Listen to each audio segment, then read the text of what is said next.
It takes a village to lift you higher.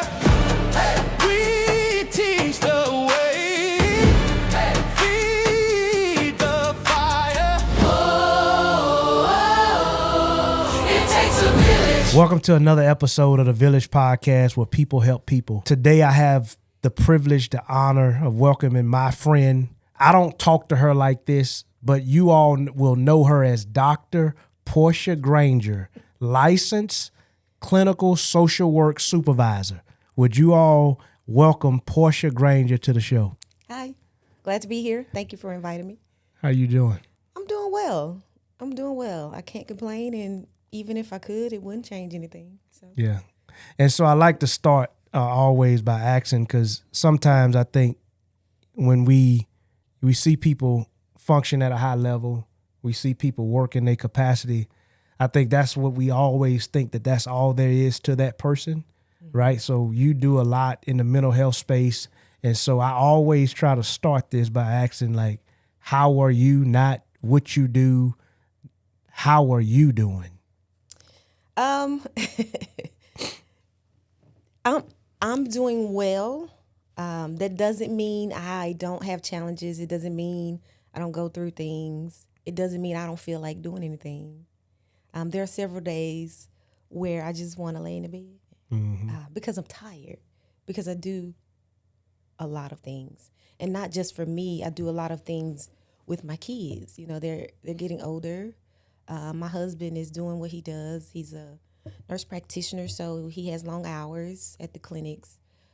So I'm kind of managing the kiddos by myself. But I'm grateful that I'm not by myself. I mean, I just called you yesterday to get my kids to and for a while. I go do things with my sorority for a human trafficking event we had last night. So I'm grateful for the support that I have to be able to rip and run with my kiddos while my husband does his thing, and still kind of have my own life, not have to give up the things that I enjoy, the things that make me who I am because of motherhood. Now, obviously, there are sacrifices I have to make as a mom. I can't do all the things that I would like to do, and even if I could, I'd be too tired to do them anyway. Right. But I have not lost my identity of who Portia is because of parenthood, because of motherhood. So I'm grateful for that, and I don't know that I would have been able to do that if I didn't have the support system that I have here to be able to do that. Yeah, so before we navigate or switch gears into the work that you do, like, I think it's real important that you mention that, because sometimes I think people think because you're a Dr. Portia Granger that like it just exempts you from life and things don't happen. And I'm like, I wish these students, these people that you interact with all the time knew that the same stuff, the same challenges may look different because we're at a different phase of our life, but like life hits us too. Like we can sit on this mic and act like we got it all figured out, but man, life be lifing for real. Lives. It is indeed true. And you know, if my credentials and my degrees exempted me from going through things, I would have gotten these degrees and credentials a long time ago. As a matter of fact, I would have canned it up and given it to people to say, hey, this will help you not have to encounter challenges, but that is in fact not the case. So the work that I do, I am a mental health therapist. I've been a therapist for about 20 years, at least 18 for sure. I've been a therapist. My humble beginnings were at Pine Belt Mental Health, where I was a school-based clinician, and I was at the alternative school, Mary Bethune Alternative School. I don't think it's a school anymore. But I was there, and I moved to USM, to Student Counseling Services, and I was at Student Counseling Services for about 10 years before God found favor on my life and allowed me to become the first mental health professional in athletics that's embedded in athletics. So now I'm the director of sports counseling and performance with USM Athletics. I also have my own brand. Dr. Granger said, it's on my shirt. Represent. Show that off. Yeah, Show a that little off. bit, Yeah, you're right. Yeah, you're right. But Dr. Granger said is my private practice, and it's interesting how I got that title. It's not a if I said it, it's gold kind of thing. But I also teach in the social work department at USM. And one year, I say often to my class, I said, "Now don't y'all run out of here talking about I said blah blah blah." Yeah. And they said, "No, we gonna say Dr. Granger said blah blah blah." So towards the end, around the end of that semester, they surprised me with creating a logo because I wear kicks and suits to teach in, and they surprised me with a logo of some kicks that said hashtag Dr. Granger said. And it really warmed my heart. And I was like, don't be surprised if this is a business. And so I made it a business. Nice. And I made that my logo. And so that's what I do. I do mental performance consultations for teams, for individuals. And that's a different service from mental health therapy, mental performance stuff. So I provide all of those things. But I also am grateful to have my own resources for my own mental health, for my own emotional health, and just to be able to stay grounded. It's hard to pour into people as much as I do, as often as I do, if I don't have a source that's pouring into me, or many sources that pour into me in many different ways, in many different areas. There's no one person that does it all. And I'm not all things to one person. I say it all the time. Like it says, you need a village. You need a number of people who can handle this and who can handle that, and who you can be this to, because this friend may not be to you what you are to them, but you have that in another friend, And I was just telling the client yesterday, just because you do these things for this friend and they don't do them for you in the same way, doesn't make them invaluable or not valuable. It just means that's not what you need in them. Yeah, they don't have the capacity to offer that. They don't have the capacity to be that. Right. But you may have that in one of your other friends, or you may have that in a sibling, or you may have that in a significant other. So it's not an exact equal reciprocity of friendship. You have to navigate it in a way to determine who suits you in this capacity. You know? So, and I'm grateful that I have those different layers. The village. The village. Yes. So when you talk about athletics, because you were an athlete. I still think I was an athlete, and I say was, but I'm still an athlete, right? You're still athletic. Athletic, right? Yes. I don't play, I don't do all that, but I still can move around. Yes. But it's, especially in the South, it's a big deal. But I also see the side effects of it from athletes. We got athletes, our kids are athletes. And so you get a chance to work with athletes day in and day out at USM, and just talk like the pressures of being an athlete in college, like transitioning.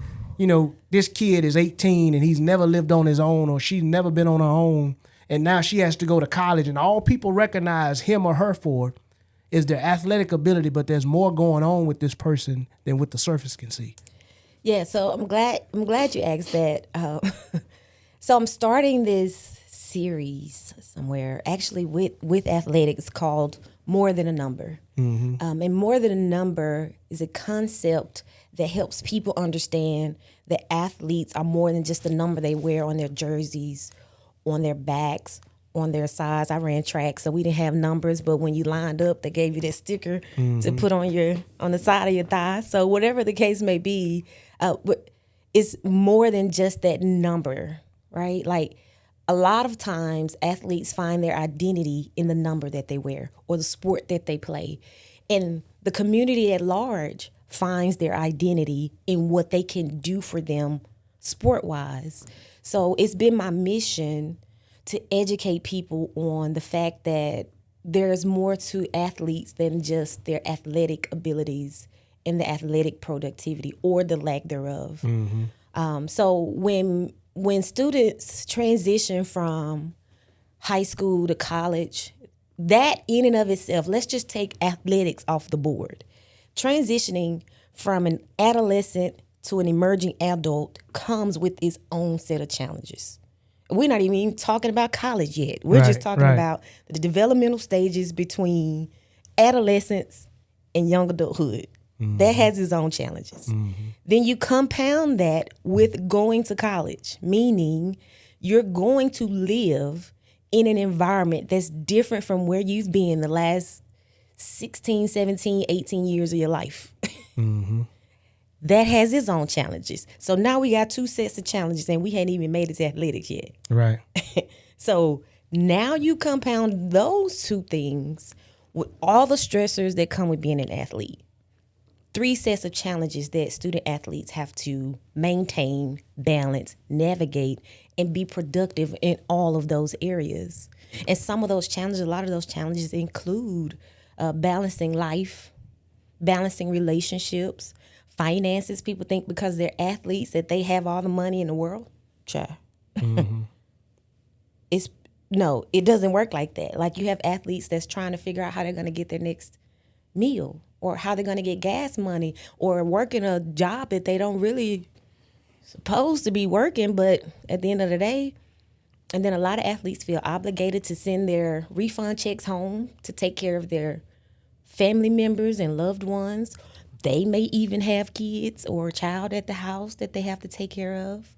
So it's so much other things, and not to mention health, maintaining a certain body type to be able to perform, the rigorous training and nutrition and sleep and all of those things that go with having a healthy body, staying to where you're not susceptible to injury, because injury is a whole nother beast to tackle. As a matter of fact, I ran track at USM, and I was an athlete my whole life. I played for an organized sport since I can remember how to play anything. I played multiple sports. And when I sustained an injury that would not allow me to contribute to the team like I'm used to doing, I had to hang my cleats up my junior year. The spring semester of my junior year, I had to hang up my cleats because I wasn't producing. And I felt like I was just spinning my wheels and wasting my time, wasting their time. I wasn't getting any better with the injury that I sustained. So I hung my cleats up my junior year, and I was left to live or figure life out on my own. Figure out how to register for classes, because I never had to register myself for classes. Figure out how to get work, because I never had to work a job. I worked a temp job over the summer one year. Under the table money, like it wasn't anything I had to apply for. Navigate friendships, because most of my friendships were with who? The track team. So when I'm not with the track team anymore, who I'm about to hang out with? Who I'm about to go to church with? Who I'm about to have Sunday dinner with? And I was lucky enough to still have Sunday dinners and still hang out with a lot of, because we became a family. And back then, we didn't have all the rules and NIL and transfer portal stuff that these young athletes have now, to where they can hop schools at will. So we had to be somewhere 2 to 3 to 4 years, 5 or 6 even. And so mentioning all that, and that's what my heart goes out to, because I work in a capacity where I'm dealing with athletes all the time through Fellowship of Christian Athletes at Pearl River Community College. So, and I don't know all the details, but I could just tell the burden that they carry, because like once I'm no longer playing, it's almost like I'm an afterthought. It's like people don't even consider me. And if I wrap my identity up in it and I don't know who I am while I'm playing, when this stops, man, I'm in trouble. And so I'm sure you're still having to have these conversations ahead of time, because like, hey, what are you doing after this? Who do you see yourself being, and where do you want to go? Like, how does that look day to day, talking to athletes about their identity? And because it's hard to not get yourself wrapped up in what you do and thinking that that's who you are. Where there is a growing trend for clinicians, sports psychologists, and anyone who works with athletes, there's a growing interest in life after sport for athletes. Whether that's in college, whether that's after their professional career, whether that's after high school, there is a growing interest in life after sports. And I do see a good number of athletes who have no clue what because they're in a major that they really don't want to be in, that they have to be in to be eligible to play their sport. Now, you do have a few who can be a biology major or a finance major and do well and still flourish, still are eligible to play. But that's very few athletes. A lot of athletes have to be in majors that have nothing to do with what they thought they wanted to do in life. And what can you do? What can you do with those majors? So I do talk a lot to athletes about that. And it's hard for them to develop true relationships with people. Again, you're dispensable now. Because just like they can leave and go anywhere after a year, they can be dispensable after a year as well. Like nothing's guaranteed for 4 years anymore. So you don't have as much time to cultivate those meaningful relationships. And I see, especially a lot of men athletes who say things like, yeah, I don't really trust anybody on the team. It's just me. I just came here to do a job so I can be out. And that's how they treat it, like a job. Like a job. Come do your job and be out. Where it used to be where college was a place to develop your foundation for life. And that includes relationships, connections, networks. Like my best friend right now to this day, I met in college, my sophomore year in college, and she wasn't even an athlete. She wasn't an athlete in college. Now, she did a little something in her high school years, but she wasn't even an athlete. She was my RA, and she's my best friend to this day. You know, but they don't have those opportunities to make those kinds of relationships. So they feel isolated. They may feel alone. They may say all of their partners and homies are back in their hometowns, which could be in Florida, which could be in Texas, which could be in Virginia. and it's not much they can do. It's not like they can hop on a plane every weekend and go see them. Right. So let me ask you this. So, because I've always wanted to ask, and I mean, we talk all the time, and I guess it just never came up, but it just come to my mind. Do you think that there's pressure for these athletes in certain communities to make it so they could take care of everybody? Oh, I don't just think that. I absolutely know that. And so here's the challenge, and I'm gonna tell you because I deal with a lot of youth sports. Right, my son plays. My daughter's trying to start playing softball now, so we trying to navigate that space and figure this stuff out. But like, I think I'm just noticing that it appears that parents are overdoing it because they want their child to make it so that they can take care of them. And I'm of this thought like, man, I don't need Makai to make it so I can be okay. Like your daddy gonna be fine. Make sure this is what you want to do. And I'm telling you, I believe college athletes go to college and they struggle with this idea, man, I gotta make it so my mama and them will be straight. I gotta make it so I could take care. And I'm not saying there's not good merit to it. Like, yeah, if you make it, you can help your mama not struggle. You can help your parents get out of a certain situation. But like, I don't want to be riding on whether my son makes it because I know what kind of pressure that does. I know what kind of pressure that puts on him that he like, man, if I don't make it, I feel like I failed. Have you seen that? So athletes who have that mentality are usually in a sport where you can make it.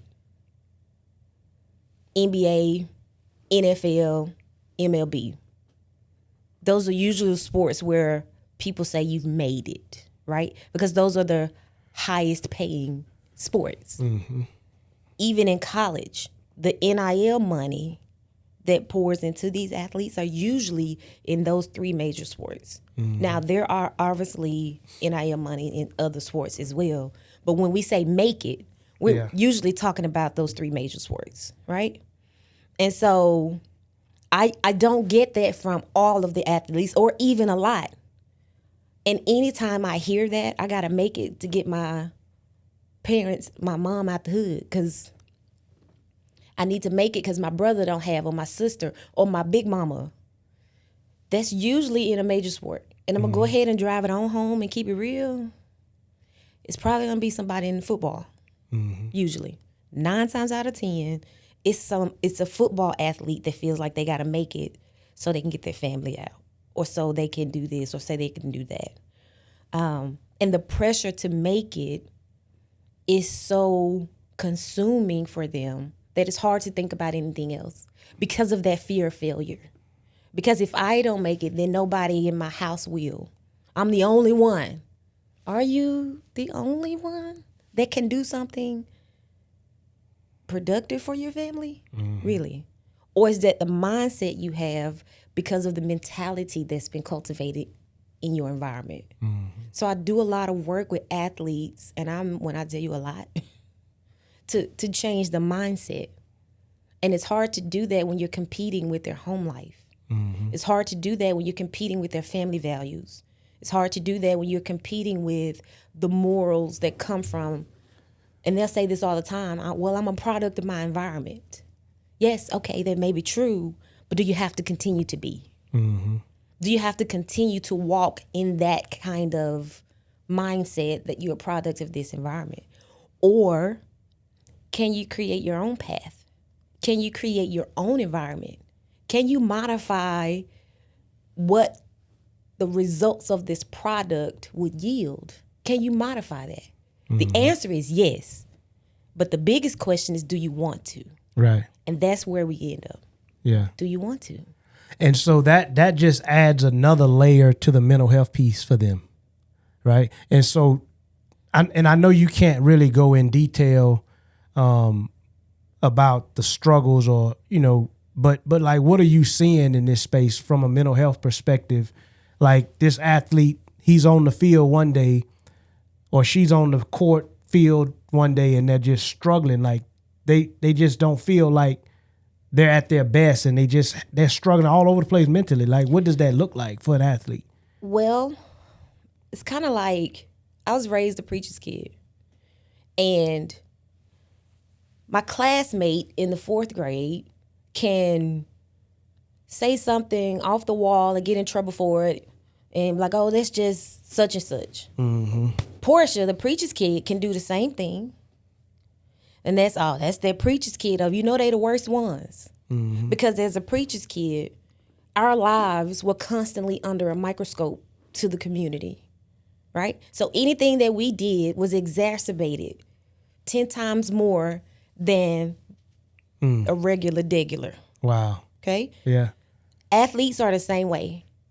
A non-athlete college student can have a bad day, cannot feel like going to class, can miss a few meals, and they'll say, well, just take a mental health day. You're all right. It's okay. Take a few days. You'll be fine. Call whoever you need to call. But if an athlete has a bad day, if an athlete misses a couple of meals, if an athlete decides that they need a mental health day, man, what's wrong with you?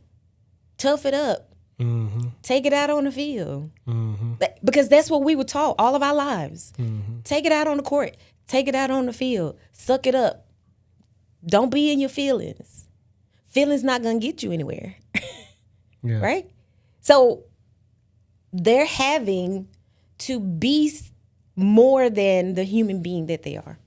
And not to mention that they're kids. I hate to say this, but a lot of them are still 18 and 19 years old. And then some of them are graduating high school early. We have 17-year-olds who are now enrolled in USM now here in January because they just graduated high school in December. And then you have this dual enrollment now where they graduate high school with a whole associate's degree. So by the time they get to us, they're a junior and they're 17. And so look, so check this out. I heard she works for the NFL and she does a lot of the work that you do. And she told me one day while we're working with some kids, she said, Kendale, the only place these young men are able to express themselves is on the football field, and it's in an angry way. But that's not going to help them in life because you can't be you can't be all that emotional or be angry all the time and be successful. And I was like, when I heard that, I was like, man, so what do they do whenever they're no longer playing? And this aggression that I have is what made me successful.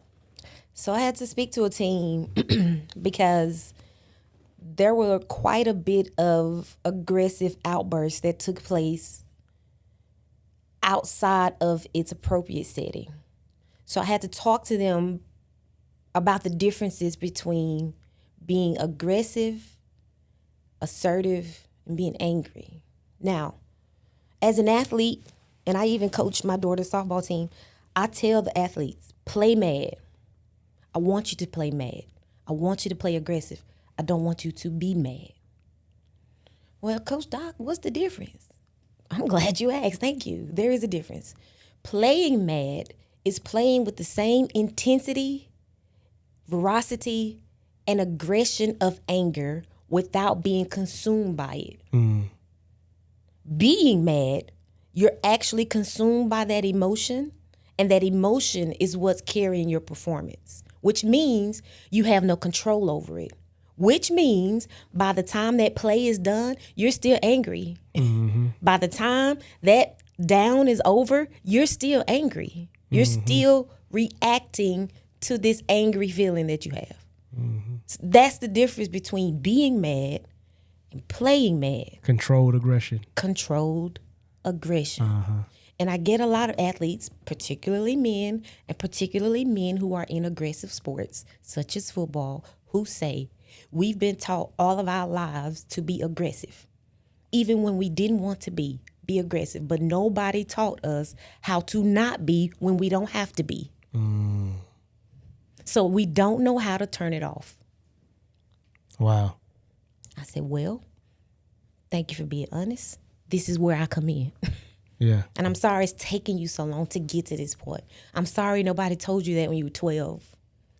Yeah, because Portia, like, I think that in some cases it's doing more harm than good. Because everybody don't make it. Right. There's a very small percentage. There's a small percentage of people. Like, and here's the thing that I think that I'm always trying to talk to my son and talk to other kids about. Like, you may see it plastered on TV all the time, but that's not many people in the world. Absolutely correct. There are more people in the world like you and me, that's right, than there are on TV. That people really need to hear from, that they need to know, have a voice like for them that say, man, you know, I can relate to that. Like, some people will never be able to relate to people on TV. You just infatuated with what you see. Right. But I'm saying, what do you do when you can no longer do it? And it's alarming that somebody like that, what you just said, they've taught me how to be aggressive or told me I need to be aggressive all my life, but nobody has ever told me how not to be. And I'm saying, you can have the baddest guy, he can be tough on the field. But whenever it's time to go clock in for that job, that don't work. It doesn't. That does not translate when you dealing with your wife and you dealing with your kids. That does not work. And those were the examples that I used when I was talking to them. And I said, well, so basically you're perpetuating this cycle of aggression because you were taught to be aggressive. You're being aggressive with your kiddos who are learning to be aggressive from you. And now so it's just this cycle of aggression. But who's it going to stop with? Who's going to be the one? Man, listen, Portia, I'm telling you, I see so many kids that, and it's unfortunate that I got to say this, that sometimes the way they're raised make me not allow my son to be around them, because I want my son to be this balanced kid that says, hey man, look, I don't have to be a jerk. You know, I don't have to be like that in order to be successful in life. And some people think, well, you got to be this, you got to be that. I'm like, no. Because the people that I know that I rock with, they know when to be and they know when not to be. Like, we just be chilling, right? But I can't. The lion is always there. Right. It's just tamed. Right. And so I use it. And so I'm quite relatable to my athletes, right? I'm quite relatable even with anger, because I used to be an angry one. I used to be mad. I used to play mad. I used to be an angry one. I don't want to get into all the consequences. But I used to be a mad athlete. And my sister, my oldest sister, she laughs and she said, man, that 1999 Portia was something serious, right? Yeah. So when I'm talking to my athlete, and they don't believe it because I laugh a lot and I joke a lot with them, and they don't believe that I used to be an angry person. It's like, well, God is good. Yeah. I've come a long way. You live it in such a way to where when you tell somebody about your past, they don't believe me. So I'm grateful. But I tell them, I say 1999 Portia was very real. But here's the deal. I have not gotten rid of 1999 Portia. I just don't walk around with her in my pocket all day. She on the shelf back home. Because there may come a time where I might need 1999 Portia. Yeah. If somebody goes sideways with my kiddos, 1999 Portia is here. Do you hear me? And then she gonna call us. And then I'm gonna call the whole crew, village coming, and then and like, 1999 crew coming here out. we come. Do you Here see we what I'm come. saying? Yeah. But I don't walk around with her. I don't need her every day. I don't need her every minute. I don't need her every week. That is how you show balance with the anger. And people often think you shouldn't be mad. You shouldn't be mad. I never tell people you shouldn't be mad. It's a natural emotion. It's a natural, valid emotion. It's not even the emotion that makes the situation difficult. It's your reaction to the emotion. It's your behaviors, what you choose to do with this anger that will yield consequences that may not be favorable for you. So I tell people all the time, be mad. If what happened to you angered you, then be angry. It's okay. I'm giving you the green light today to be mad. Quite all right. Even if I don't see a reason for you to be mad, you do. And that's what's important. But what you gonna do about it? You shouldn't let it control or consume you to where now you're acting all irrational and you're doing stuff that's gonna eventually make the situation worse than what it. And I read this in this book, Ego is the Enemy, and it said, don't let stubbornness make a bad situation worse. Exactly.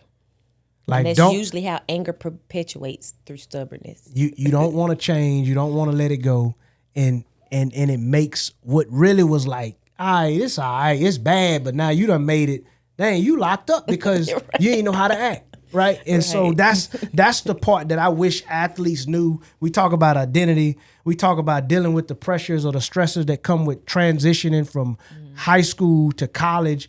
And so I know we need to do this again. We will do this again because we ain't got all day to continue to talk about this subject. But what I want to do just for a few minutes in this mental health space, because we have a month for it and people focus on it, but it never goes away. Right? It's a word that these words they go around, but I'm saying like for adults, now we're shifting to like not just athletes. I'm talking about grown folks like you and me that got a life, they got wife, got kids, spouse, all this stuff. Like, so what are some ways that people can be managing this in a more healthy way so that their lives are not spiraling as a result of all the things that they still are responsible for? Because no matter what you do in life, you're going to still be responsible for something. That don't never go away. But what are we supposed to be doing to help us mentally get better? Well, naturally, my first response is going to be find you a therapist. And I know people think, I'm just going to keep it real. People think a mental health therapist is for white people. And there is a historical context that comes with that. Yeah. As to why people think. Because when mental health therapy became a thing in the Freudian days, only white people could afford it. So naturally, the thought of, well, it's just for white people has come through decades and decades. And even in how much we've evolved as a profession, a lot of those myths still linger, especially in our culture as African American. Because we think you crazy. We think you crazy. If you go talk to somebody, If you go and then talk you to know somebody. we hear stuff. What happens in this house stays in this house. Don't handle go your own talk to feelings. nobody. Yeah. Yeah. So all of those cultural barriers, compounded with all of the myths that still linger about mental health, makes it harder for people, adults, because honestly, Gen Alpha and Gen Z, they all about finding a therapist. They're not the ones that's like, nah, we don't need. No, those jokers will find themselves a therapist and free on campus. They don't mind coming to see a therapist. Now, there's still quite a few myths and barriers in the athletic world, though. Right. Because in the athletic world, people think, if you go see a therapist, then you're not fit to play. And a lot of athletes don't want to risk that. So I'm But having to dispel that. that really should be helping them play. Right, exactly. And I'm grateful. I am so grateful and blessed and lucky that the coaches that I work with are proponents of mental health resources. I haven't had one struggle with any coach that I've worked with so far. So I'm grateful for that. But there are coaches who, they talk the talk because mental health is this trend now. And it's this facade or this fad that's going around. So they'll say it to market it and advertise it as such, but they may not really have their own belief or value in it. But I'm grateful that I work with a bunch of coaches, and even my admins, they're all proponents of what I do. They give me the flexibility to do what I do. As a matter of fact, they bring it to me, leave it in my hands, and I'm grateful for that. So seeking a mental health therapist would naturally be my first recommendation. Now, if that's not possible, because it can get expensive, especially if the provider is not in your network, or you don't have insurance, or the therapist that you want doesn't take insurance. Like myself, I'm more of a out-of-pocket person. I haven't registered with insurance companies, and I can go into a whole soliloquy about why, but that's not what the question is. But if mental health therapist is not doable, then, I've heard a lot of people say, well, why would I go talk to someone? And how they gonna help me? How they gonna help me figure all this out? They're not gonna give me the money I need. They're not gonna give me the blah, blah, blah. I said, well, people can offer different perspectives that will allow you to make different choices about yourself that can help you. And you think that you've thought it all out, but you've only thought it all out in the context of your own lens. There are so many other lenses to see this through, and you don't know it because you don't have those lenses. So talking to someone else about it can provide a different perspective, and may even provide an avenue for resources you may not have otherwise had access to. Exactly. So talking to someone does help, even if it's just a matter of getting it out of here and here. Because a lot of times people spiral because they're stuck up here. And they're what we call a stuck point. So there's a pattern of loops that happens with thoughts, without getting all nerdy and scientific about this. But when people spiral, it's because they get stuck right there in that negative thought without looping through it all the way to the end of the thought. And so talking to someone can help you get out of that stuck loop and get all the way to the end of that thought. I got you. So talking to someone, obviously some self-care stuff. And self-care doesn't always have to be a trip to Jamaica every weekend.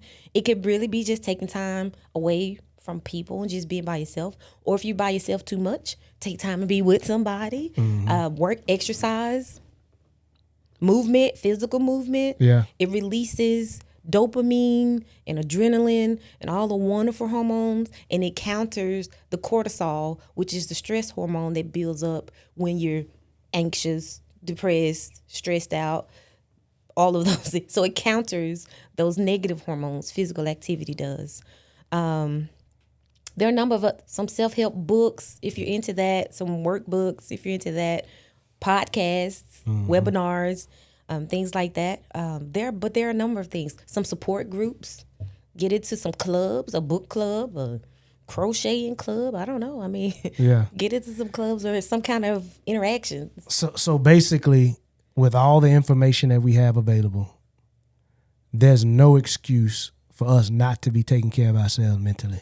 There are many excuses. Many. People can give 100,000 excuses. It won't negate that you still have what it takes to take care of yourself. Yeah. Or at least access to it in some kind of way. And I'll end with this. You just said take care of yourself. And I think that many people have a misconception with mental health in therapy as if it's supposed to drastically change something when it's really supposed to help you get to a place where you can take care of yourself. On a regular basis. And I tell my clients all the time, I don't want to see you forever.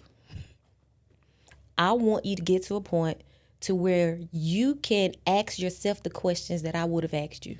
Mm-hmm.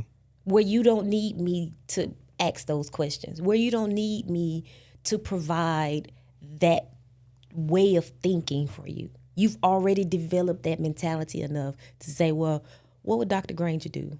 Dr. Granger said, I should think about it this way, right? Yeah. So I want you to get to where you can think about that for yourself.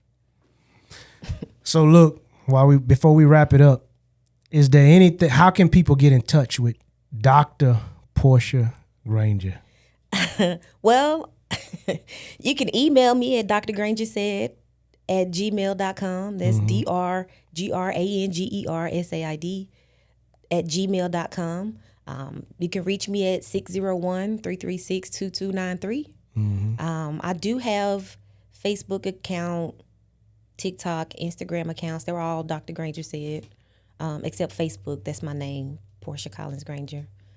So just or if they have contact with any of my homies, hey, what's that lady name you was talking to? I mean, anyway, anyhow. Apparently, obviously, I do have business cards and things of that nature, but it's nothing I can just give out here or anything like that. Nah, so look, I appreciate your time more than anything. I appreciate what you mean to me and my family. Like we met years ago, and like I would have never imagined having people like you in my life that I could pick up the phone, life could be hard, or hey, I need help with this.